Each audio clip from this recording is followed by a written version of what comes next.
Hi, folks, and welcome to our last week of lectures for History 16. We'll have two lectures this week. The first I'll post today. The second we'll post sometime tomorrow. Both of them are relatively short, and we're going to see it through to the end of the semester. And I left you last time with the end of the Civil War, and with it, the end of slavery, with the 13th Amendment in 1865. And these sort of two moments that mark the end of the bloodshed. Lee surrendering to Grant at Appomattox Courthouse in April 9th, 1865, and then Abraham Lincoln assassinated by John Wilkes Booth on April 14th, 1865, and in many ways the last casualty of the Civil War.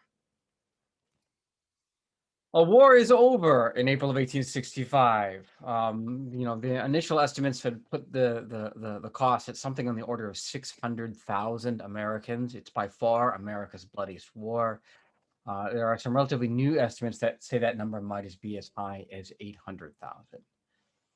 If there's one thing we've learned in this class, though, it's that the end of the war is in some ways often not only the beginning of the story to come, right? And what comes of the war, what happens in the peace, is as many times as important as the outcome of the war itself. And I left you last time with a series of questions facing the victorious Union in the aftermath of the Civil War.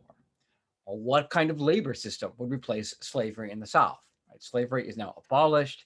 Uh, the former enslaved people are now free. But what form of labor will replace it?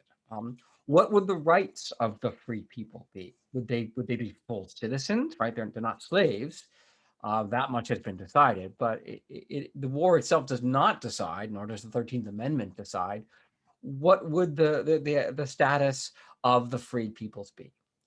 What was to be done with the defeated Confederates, right? Everything from Confederate soldiers, so the rank and file, all the way up through the officer corps and the leadership of the Confederacy. Remember, this is a group that committed treason against the United States government and then waged war on the United States government. What will happen to them, right? What consequences will they bear? And finally, who would rule the South in the aftermath of the war? Right? Prior to the war, the South was ruled by a small white elite centered around these kind of great plantation owners and the wealth they generated.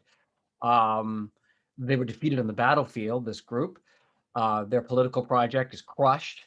But who will rule the South, right? Who's going to take their place?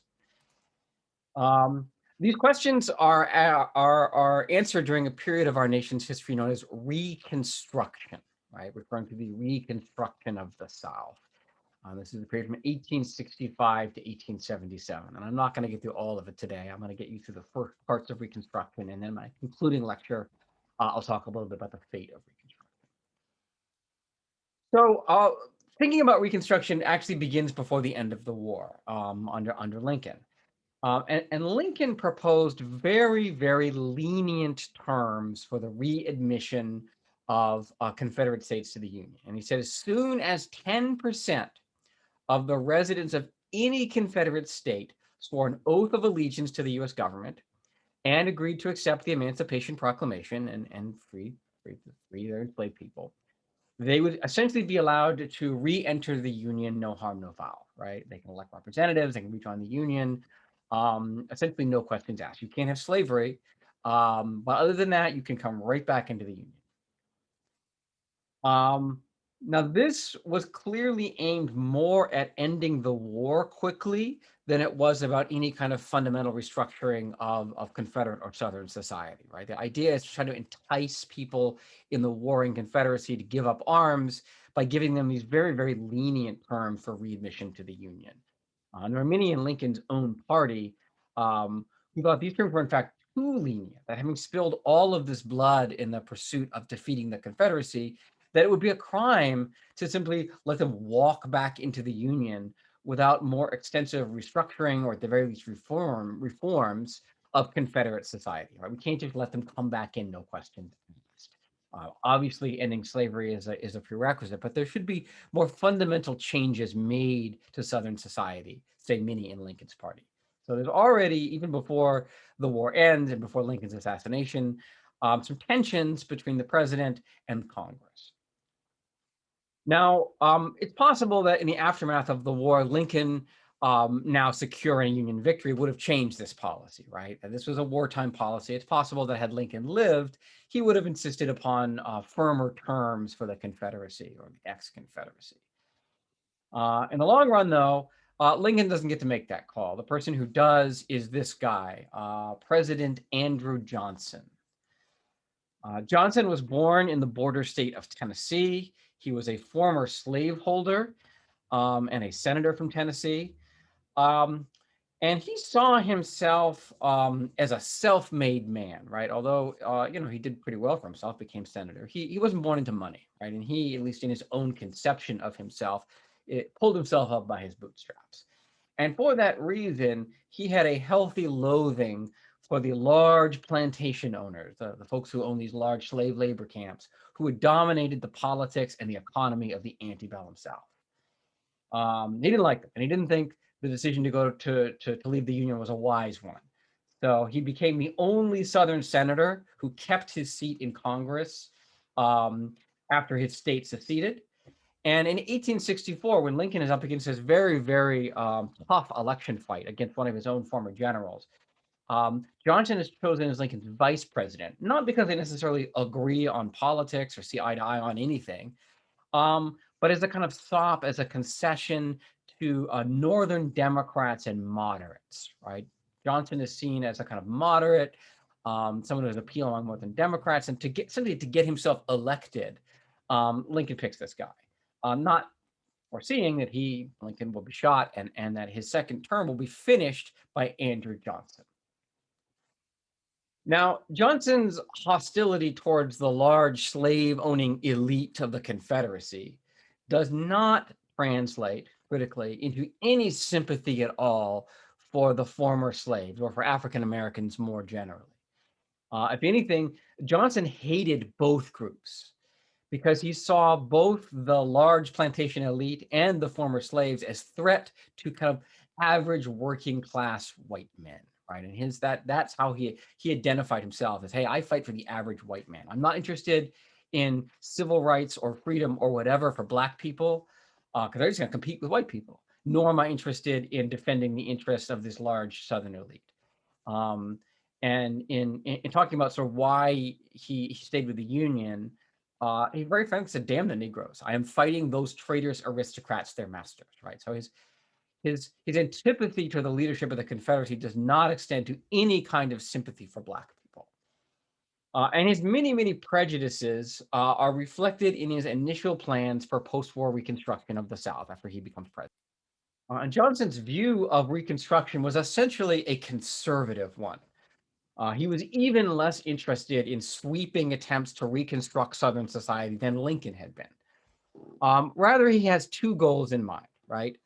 One, just frankly, he wanted to humble for the former Southern elites, the folks who had led the Confederacy, who had led the South into civil war. And he had a kind of chip on his shoulder about these folks. He said, I want to show them who the real boss is. Two, however, very crucially, um, he wishes to preserve the system of white supremacy in the South, right? He acknowledges the end of slavery, but he says just because slavery ends doesn't mean we're going to fundamentally change the way we order our society in the South. And he said very frankly, white men alone must manage the South, right? So even though, again, he doesn't like necessarily Confederate elites, white supremacy is at the core of Andrew Johnson's approach to the reconstruction of the post-war South. And so here's what he does. Um, he issues a pardon in May of 1865. And it says anybody who fought for or was involved with the Confederate cause gets a pardon, meaning you won't be tried for treason. You can be all you white folks who literally picked up arms against the Union, against their own government, will pardon you. No harm, no foul. There is an exception. Anyone with property worth more than $20,000, as well as if you are an officer, Confederate officer, not a standard enlisted man, but if you were an officer, a general, whatever, or a governor, essentially a part of the Confederate leadership, then you don't get an automatic pardon. You have to personally come and ask Andrew Johnson for a pardon. You have to come essentially bend the knee to Andrew Johnson and say, please, please, please, sir, I, a former governor, I'm asking you to pardon me and not put me in jail. Now, Johnson pardoned basically everybody who asked him. Because the point here isn't necessarily to get rid of these people. Johnson understands that if he wants to maintain white supremacy in the South, which he very much does, that these votes are all going to be part of that new leadership core, right? And his only issue is I want you to come and I want you to tell me that I'm boss, right? And Johnson's happy with this arrangement because it leaves the racial order of the South essentially unchanged. Um, and he also gets all of these kind of rich and powerful Confederate types who he resents to come to him, and he gets to be the one who bestows the pardon on him, right? He shows them who's boss. And then he lets them back into society, right? And meanwhile, the white South is quite happy with this, right? Obviously all the former Confederate soldiers are pardoned, and then even this sort of elite group, they get their pardons as well. They have to go and have a kind of maybe slightly humiliating 20 minutes with Andrew Johnson, where they say, "Pretty please, give me a pardon," but they're not tried for treason and put in jail for shot. Um, So these are very, very lenient terms for readmission of the South and the Confederacy back into the Union. And so they have an election in the former Confederacy in November of 1865, an election in which only white men are allowed to vote.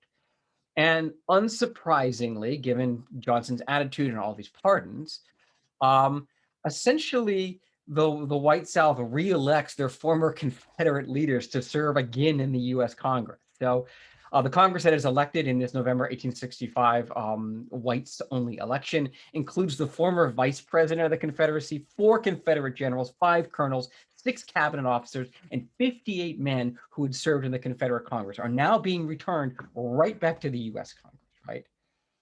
Um, for the white South and for Johnson, this only seemed logical, right? Yes, they had maybe committed just treason, and yes, they had lost the war. But these successful, prosperous white men had long seen themselves as the natural leaders of the South. Who else, they would argue, is qualified to lead the South?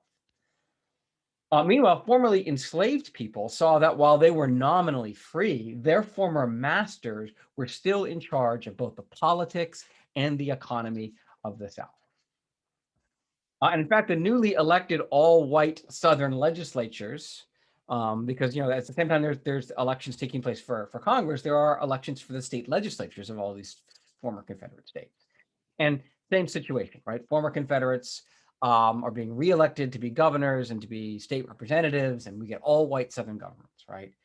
And these newly elected all white legislatures immediately turn to the question of labor. This question of, okay, slavery is gone. This slavery as a system has been outlawed. What's going to happen next? And Southern legislatures have passed laws that strictly limited freedom for the ex-enslaved peoples. White Southerners, particularly elite white Southerners, believed that you could never make Black people work without coercion. They had to be coerced to work. This is a fundamental kind of white supremacist belief at the core of slavery, at the core of the post-slavery order. Is that you have to coerce Black people to work. They won't do it on their own. And so they passed something called the Black Codes, and these vary a little bit by state by state. But they were intended as one white leader said, for getting things back as near to slavery as possible.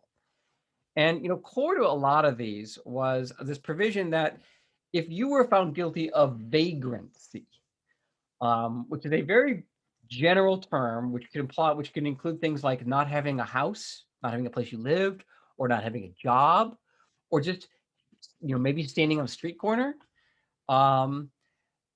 If you were convicted of this, which is an incredibly elastic thing, and again, most enslaved people don't have houses, none of them have houses, none of them have jobs. They were former slaves, right? And so it's easy to convict enslaved people or formerly enslaved people of vagrancy. And then they could be sentenced to involuntary labor on plantations. Right. Essentially, this is slavery by any other name. It's a legal trick to get around the 13th Amendment and for forcing Black people to work for free on plantations, right? Now, Andrew Johnson had absolutely no problem with any of this, right? The president shared these white supremacist beliefs that blacks need to be compelled to work, um, and had a belief in the necessity of things like the black codes to rebuild the South, right? We need this black labor to rebuild the South. But with white leaders, black people will provide the labor just as it was before the war. Um, The newly freed enslaved peoples, however, as well as many Northern politicians, were outraged by this. The North had won the war at a terrible cost in human lives. And now, the same men who had led a traitorous rebellion against the government of the United States were being sent back to help rule the nation. Black codes, like the election results from November of 1865, infuriated Northerners who began to wonder why they had fought this war if the South was going to return to a state of slavery and everything but name only, and if traitorous Southern elites were allowed to simply walk back into the state house and into Congress. It's bad enough when Lincoln had proposed leniency for the South during the war, but now, after a Northern victory, Andrew Johnson, himself an unreconstructed Southerner in all but name, had seemingly turned a Northern victory in war into a defeat in peacetime. Congress, led by the so-called radical Republicans, and backed by enraged Northern public opinion, went on the offensive. They refused to seat in Congress the Southern senators who had won their elections with an all-white suffrage. And said, we're not going to recognize these new Southern representatives because the elections which brought them to power were all white and were not free and fair. They also went on to pass a series of bills aimed at reshaping fundamentally the defeated South. And one of the leaders of the radical Republicans was Charles Sumner, right? The guy that got caned a couple back in the 1850s. As part of their vision for Reconstruction, the radical Republicans in Congress greatly enlarged the so-called Freedmen's Bureau, which was a federal government institution that helped to set up schools, mediate labor disputes, and generally help African Americans make the transition to freedom while preventing Southern whites from committing acts of violence or coercion against former enslaved peoples. The creation and then expansion of the Freedmen's Bureau symbolized the kind of widespread belief among Republicans that the federal government must shoulder broad responsibility for the emancipated slaves. It's not enough to just win the war and pay you free. That after hundreds of years of slavery, the federal government had a responsibility for ensuring that the freed people had freedom not just in name, but in practice, right? And that meant an activist government intervention in the South to provide jobs and training and education and protection for the formerly enslaved people. A Civil Rights Bill of 1866 overturned the black codes at the federal level and guarantees equal rights for all former enslaved peoples. As if you can't pass laws like the black codes that particularly target formerly enslaved people, right? They also, the Reconstruction Act of 1865 divided the South into military districts and said that before the South can be independent again, before you can be re-entered into the Union, that there must be free and fair elections in which African Americans must be allowed to vote. And only then, only once you have elections in which Black people can vote, does the South get to be transitioned from military occupation to returning to the Union.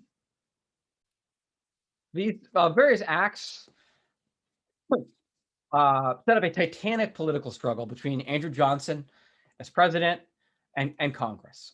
Johnson attempted to veto all of these various acts, only to have Congress pass them over his veto. And when Congress believed that Johnson was beginning to interfere with the implementation of Reconstruction, He was impeached. It was the first time in American history that a president had been impeached.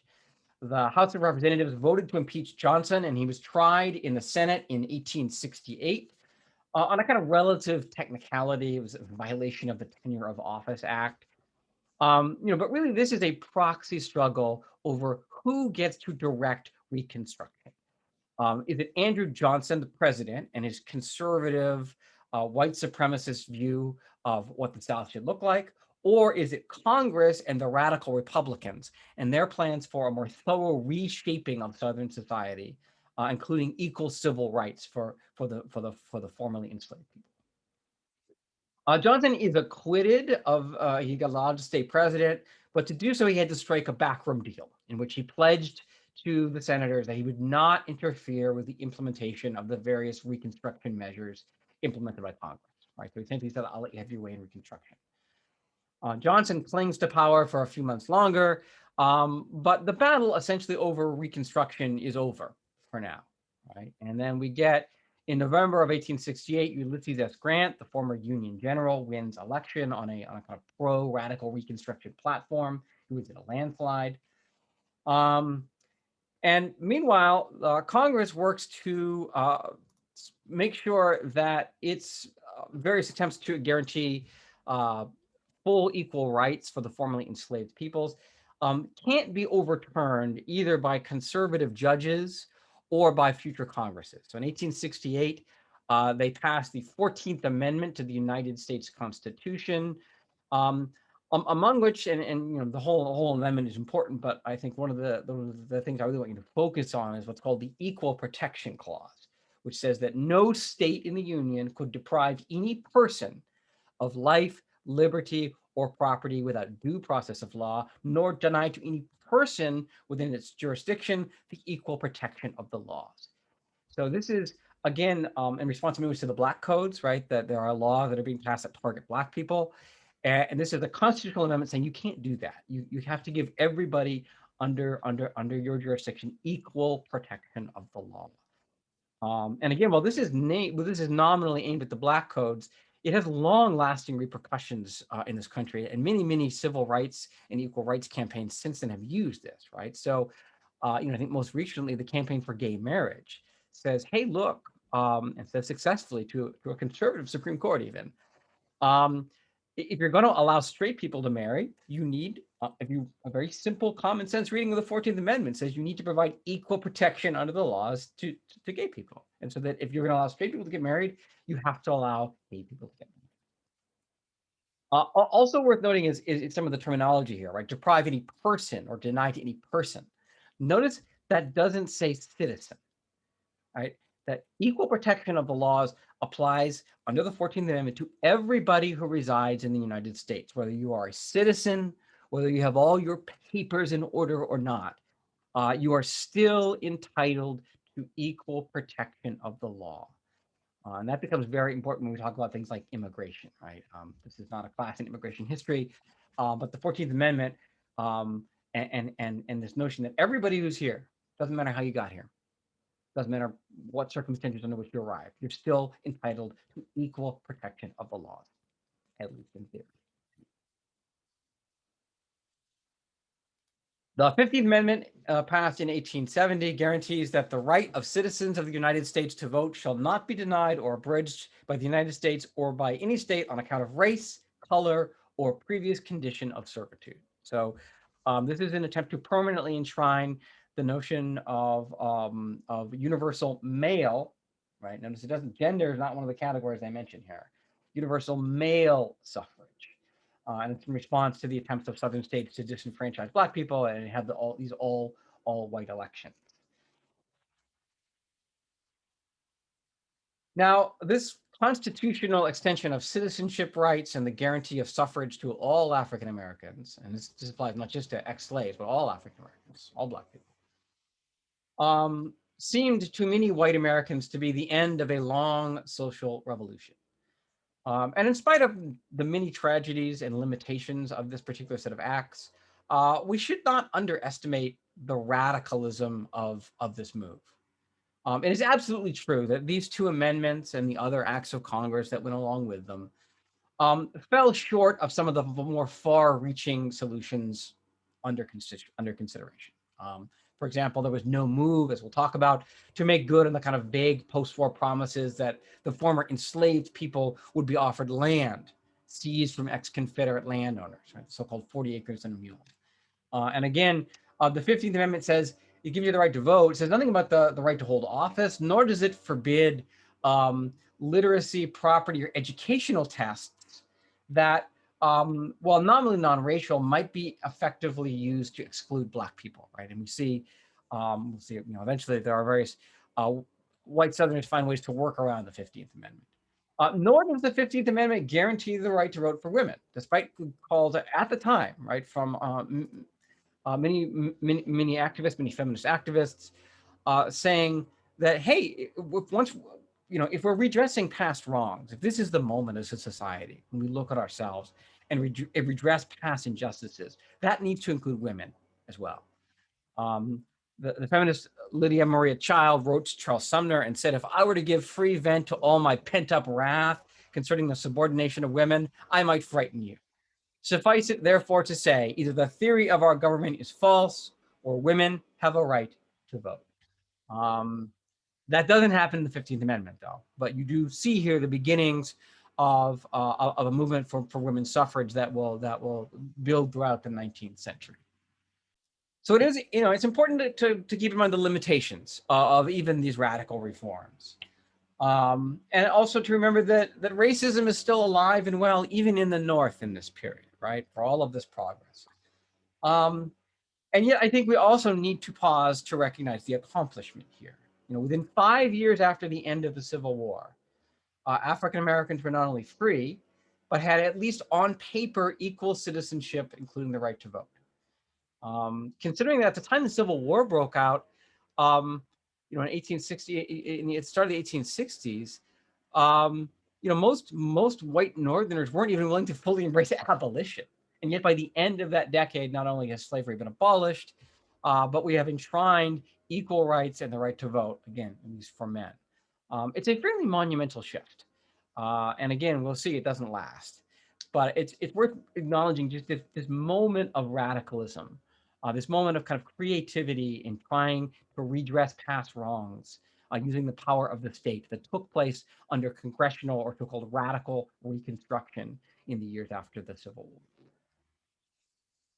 All right. I want to go now from the kind of macro political level, this sort of high level debates, to what's actually happening on the ground in the South during Reconstruction. Rather than simply passive victims or beneficiaries of the action of others, the former enslaved people were, as they had during the war, essentially making their own history. And while all this stuff is going on in Washington, stuff is happening on the ground as freed men and women try to make sense of their lives and to build a new society out of the ashes of their former slavery. At the top of the list for most former enslaved people was reuniting fractured family units. Family bonds had remained strong even when forcibly separated. And one of the first things that formerly enslaved people did once freedom came was to leave their farms and plantations to track down missing loved ones and relatives. Visitors to the South, northern visitors to the South in the aftermath of the war, almost universally noted that the large number of Black people who are wandering the roads, wandering all around the South, moving from town to town. And many outside observers, many white observers thought, oh, well, it's just like they're just excited to be able to have the freedom to move around, right? Which is something. I mean, that is testing your freedom to move is one way of kind of ensuring that, hey, is this for real? Am I really free? Because freedom of movement was one of the fundamental things that's denied into slavery. You're tied to your owner. You're tied to your plantation. So there was a certain aspect of, hey, I want to prove I'm free. I want to be able to move around.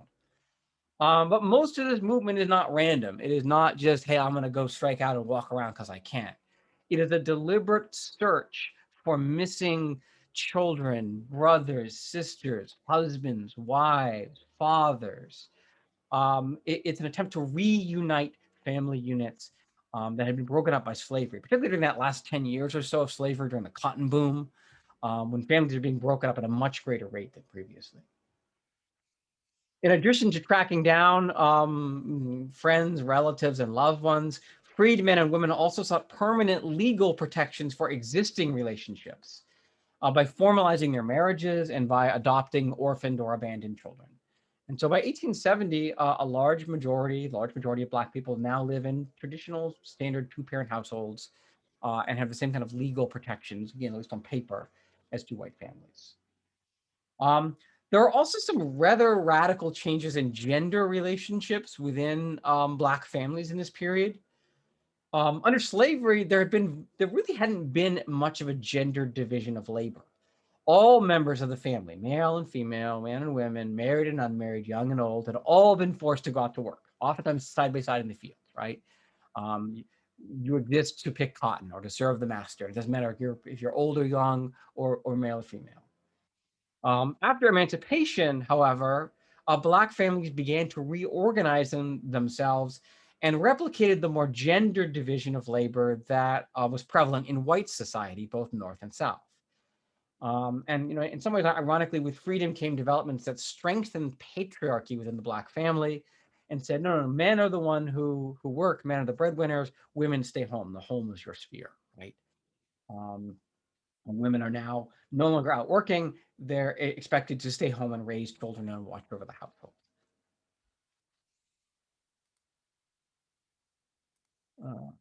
Okay, we'll skip through those. Uh, After reuniting family units, probably the biggest issue for the freed men and women was that of land. Land ownership remains one of the most important components of an individual's identity in the 19th century. It's how you sort of proved you were a full citizen and also tied to masculinity, right? A true breadwinner, a true man owns land. Um, and this was particularly true for formerly enslaved people who had never had any kind of property rights. And again, so one real test of freedom is, okay, I used to be property. I used to be somebody else's property. Now I'm free, and I want to prove that by owning things of my own, right? As a slave, you couldn't own anything. You didn't even own yourself. Now, a handful of formerly enslaved people did get land from local Union commanders who, as they marched south, would informally break up Southern estates. So Sherman, William Tecumseh Sherman, issues a special Field Order Number 15 in January of 1865, um, as he's liberating parts of South Carolina, and says, as we march, we're going to take these plantations and we're going to break them up and give the land to the formerly enslaved people, and they were also given army mules to help work the land. Right, and this is the genesis of the notion that, hey, enslaved people shouldn't just be let free; they should be given some land and a mule, or tools or whatever as recompense, and to allow them to start their new lives. Despite these actions by Sherman, however, there was ultimately no uniform federal program or plan to redistribute land to ex-slaves. That the huge majority of formerly enslaved peoples and families do not get their 40 acres and a mule. They get nothing but the clothes on their back. And in part it's because there was very firm Southern resistance to this. Obviously, the large plantation owners didn't want their land broken up. But many small white farmers also opposed this because they said, oh, if you do this, all these former slaves are going to compete with me. They're going to compete with me and other white folks. So poor Southern whites also didn't want this. Crucially, however, the real kind of deciding factor is there's actually also not a lot of support for this in the white North as well. Um, the Republican Party in this period is the party of abolition, is the party of radical construction. They are also the party of business, right? And we'll see tensions developing on this. I'll sort of take this to its natural conclusion in the next lecture. But there are tensions developing within the Republican Party when the needs of business conflict with the needs of Reconstruction. And um, ultimately, Republicans are very, very tied to this notion of private property. And so the notion of taking land away, of seizing these plantations, even from Confederates whom they loathe, it may be a bridge too far for a lot of Republicans, right? Their love of private property is competing here with their desire to build a society that has some economic equality in it. There are also a lot of northern business interests who have a disproportionate sway over the party, um, who want those large plantations back operating and picking cotton again, so they can start their textile factories running again. Right? And remember that the northern economy, as much as northerners say, "Oh, we don't like slavery, we're against it," the northern economy is deeply linked to the plantation south and the production of cotton. And so many northern business interests don't want those farms broken up. They want them operating again so that they can start their textile mills. So, formerly enslaved people are not going to get their 40 acres and a mule. Nor are they going to be able, in most cases, to purchase land of their own, right? They leave slavery with nothing other than the clothes on their backs in most cases. They don't have the cash to buy land. All of the banks in the South that might lend them money are owned by white people, and they're not about to lend former slaves money to buy land to compete with white people. Um, so what do you do, right? Now, white Southerners had tried their own solution to this, which was the black coat. They had tried to compel black people to just work for free on the plantations. That is overturned by radical Reconstruction. So we're not going to get slavery or something close to slavery, nor do we have the situation that will allow black people to own their own land independently. What we get instead is this weird kind of compromise situation known as sharecropping. Now, in sharecropping, black families, formerly enslaved people, would become tenants on the former plantations. And they would rent a small parcel of land for themselves from the larger white landowner. And the name comes from the fact that instead of paying their rent in cash, which they don't have, they would give the landowner a percentage of the crop that they grew that year. It varied, but generally you would give about 2/3 of what you raised to the person who owned the land. Now, eventually, if you know anything about sharecropping, eventually this system gets transformed into a horribly abusive one in which the landowner, since they control the books, would manipulate it and squeeze the tenants dry, and it became a horribly abusive system. Um, in the initial years after at the start of Reconstruction, however, this actually sort of solved a lot of problems at once. And while it wasn't anybody's ideal solution, um, it did allow Black Americans who couldn't afford to buy or rent um, to at least have a little piece of ground of their own. I mean, the best solution would have been full redistribution of property, right? But under sharecropping, as bad as the system will eventually become, at the very least, as a formerly enslaved person, you get to have a little parcel of land under which you control what you do. You don't own the land, but you do get to control how that land is worked, right? So while the plantation owners wanted to grow cotton because that's the money crop, that's the cash crop. Most formerly enslaved people hated that idea because that they associated that with slavery, right? That's what they had to do as enslaved people for generations, was grow this cotton. As one formerly enslaved person said, if old Massa want to grow cotton, let him plant it himself. And by under this system, again, not as good as owning your land, not as good as the solution of redistributing land, but at the very least, you could control what you did in your little parcel of land. You could grow what you wanted to grow. You could organize labor how you wanted to organize it. You controlled what happened here on this small piece of land. So while it's not the ideal solution as far as enslaved people are concerned, it's kind of breaking up the plantation. And you see sort of the slide shows you, it used to be one kind of centralized plantation. It's broken up by the 1880s into this situation where everybody owns a little bit or doesn't own. Everybody rents a little piece of it and rents it on their own. It's again not ideal for formerly enslaved people, but it allows them a level of control and freedom that they wouldn't have simply as even waged workers on a larger plantation. For plantation owners, they get crops, right? They get crops, and they get crops without having to pay for labor. So they're getting all these things raised. They're not paying for the labor. They're paying essentially by giving them this land or leasing them this land. And for those of you who go on and eventually take History 17, we'll talk about the way in which the system ultimately became very abusive towards Black people. But this is the compromise that emerged in terms of how labor would be organized in the South after the end of the Civil War. And you'll see that by sharecropping becomes essentially the dominant form of labor in particularly in the Deep South, right? That by 1900, over half of all farmers in most of the Deep South are engaged in some form of sharecropping.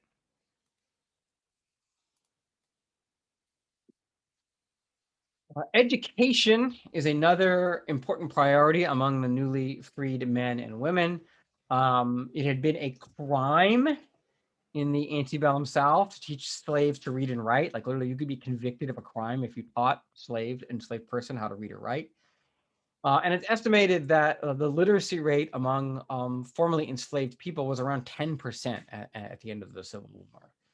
By 1880, that number had tripled as enslaved folks flocked to schools that were initially set up by the Freedmen's Bureau, right? So the same bureau that's created to help formerly enslaved people find jobs and get training also creates schools. And these schools initially are usually run by white teachers. So a white teacher from the North will come down and open one of these freedmen's schools. But the idea is eventually to train a new generation of Black teachers at these schools who come from the community and can live and teach in that community. And this is the sort of the nucleus of building a new generation of freed men and women who have the equal access to education, right? And that's going to involve intervention by the state in this case, right? It's not just going to happen. The freedmen schools are necessary to kind of jumpstart the educational system for Black people in the South. Probably the most dramatic and visible change in the status quo for African Americans in the South was in the arena of politics. Um, Under the terms of these various Reconstruction Acts, if Southern states wanted to be allowed back into the Union, they had to allow Black people to vote. And so newly enfranchised African Americans in the South not only vote, but they're electing Black people to serve in both local and national roles. People who had been enslaved only a few years earlier were now sitting in the State House, sitting in the Capitol buildings, and even in the halls of the United States Congress. And one of these newly elected senators, Senator Hiram Revels, took over the Mississippi Senate seat previously held by Jefferson Davis, who had left that seat to become president of the Confederate States of America. And this is, probably one of the more dramatic examples of the way that Reconstruction changes the face both of the South and of the nation. I wish I could. I wouldn't say end the story here because there's still a lot of progress to be made, right? But I wish I could say that this is a point on the trajectory of progress, right? That and next thing now we're going to talk about enfranchising women. Unfortunately, what we see here in many ways a kind of high point of Reconstruction. And in the years that followed the passage of these radical Reconstruction Acts, there are numerous challenges to them, both the grassroots and the elite level by the White South. And kind of the great question of the Reconstruction era was, did the Republican Party, did the North have the strength and the fortitude to do what it would take to overcome white Southern resistance? And that's the question that I'll take up in my next and last lecture. I'm going to leave this here. You get a nice short one today. And I'll give you one more concluding lecture tomorrow.